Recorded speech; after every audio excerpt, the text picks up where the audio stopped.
민주당이 내년 총선을 앞두고 첫 입당식을 열었습니다. 이번에 입당한 인사들은 단순한 인재 영입이 아니라 내년 출마를 전제로 입당한 인물들입니다.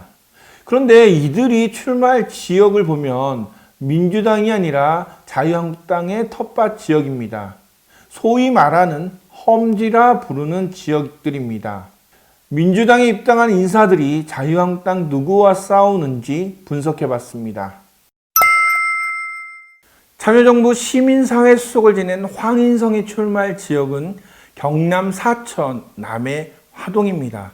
이 지역은 공안판사 출신으로 패스트트랙 당시 국회 사개특위위원장으로 논란을 빚었던 자유한국당 여상구 의원의 지역구입니다. 경남 사천 남해 하동은 여상규 의원이 3선을 할 정도로 전형적인 보수 성향을 가진 자유한국당 텃밭 지역입니다. 사천시 단일 지역구였던 18대 총선에서는 강기갑 의원이 당선되기도 했지만 인구 감소로 남해와 하동이 합쳐지면서 농촌지역 특유의 보수정당 지지가 강세입니다. 여상규 의원은 18대, 19대, 20대 모두 50%를 넘었지만 민주당 후보들은 10%대 득표에 그쳤습니다. 특히 여상규 의원의 고향인 하동에서는 80%가 넘는 몰표가 나오기도 했습니다. 그나마 사천 지역이 보수 성향이 약세이기에 황인선 전 시민사회 수석이 선거 기반으로 삼을 수는 있습니다. 하지만 아직까지 당선 가능성은 매우 낮은 지역으로 분류됩니다. 홍문표 의원은 17대, 19대, 20대 충남 홍성 예산에서 출마해 모두 당선됐습니다. 홍문표 의원은 18대 총선에서도 출마한 적이 있습니다.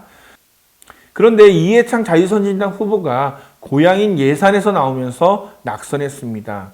그러나 홍문표 의원은 이후 선거에서는 부동의 1위를 고수하고 있습니다. 홍문표 의원은 자유한국당 사무총장과 예결위원장을 지낼 만큼 막강한 정당 지지와 의원 파워를 지닌 인물입니다. 이에 반해 김학민 순천향대 교수가 정책 대결로 이길 수 있을지는 미지수입니다. 다만 자유한국당 내부에서 삼선 중진 의원 험지 출마론이 제기되고 있어 새로운 후보가 나설 수도 있습니다. 당협위원장이 바뀌고 홍 의원이 탈당해 무소속으로 출마할 가능성도 제기되고 있습니다. 자유한국당의 내부 분열과 내포 신도시로 유입되는 젊은 층의 표심이 내년 충남 홍성 예산 선거의 중요 변수로 예상됩니다. 입당한 인사들의 출마 지역 중 그나마 가능성이 제일 높은 지역을 꼽는다면 경기도 이천입니다. 경기도 이천은 19대, 20대 총선에서 새누리당 후보가 모두 당선됐지만 지난 지방선거에서는 시장과 도의원, 시의원 7명 등 민주당이 압도적인 승리를 얻은 지역입니다.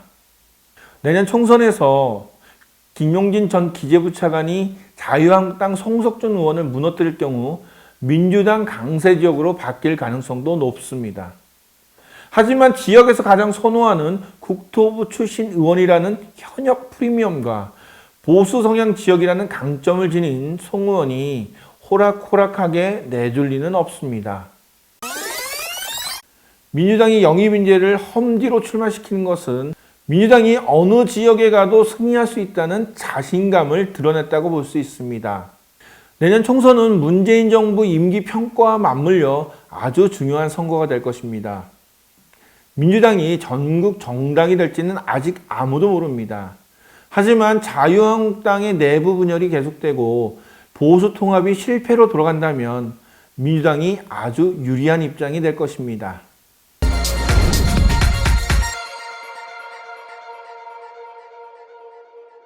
좋아요와 구독하기 부탁드리겠습니다.